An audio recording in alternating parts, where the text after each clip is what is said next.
Sesudah mantan Wakil Wali Kota Palembang Fitrianti Agustinda yang ngaju ke pra-peradilan di Pengadilan Negeri Palembang. Beberapa waktu liwat yang seluruh gugatannya ditolak majelis hakim. Ini giliran sang laki ngaju ke gugatan pra-peradilan.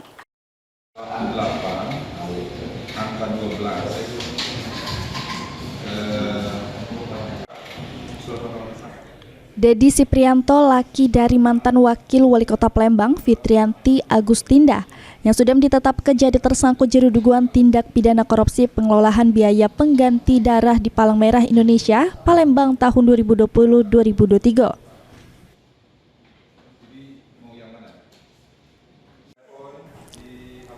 Ini ngajukan gugatan pra-peradilan terhadap Kejaksaan Negeri Kota Palembang di Pengadilan Negeri Palembang. Di hadapan Majelis Hakim Tunggal Raden Zainal Arif, tim dari Dedi Siprianto maju ke permohonan Prapit yang secara garis besar meminta penyidik Kejari Palembang untuk nyetop ke proses penyidikan.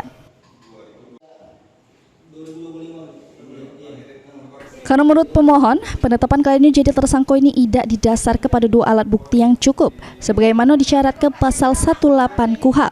Heru Wahyudi, PAL TV.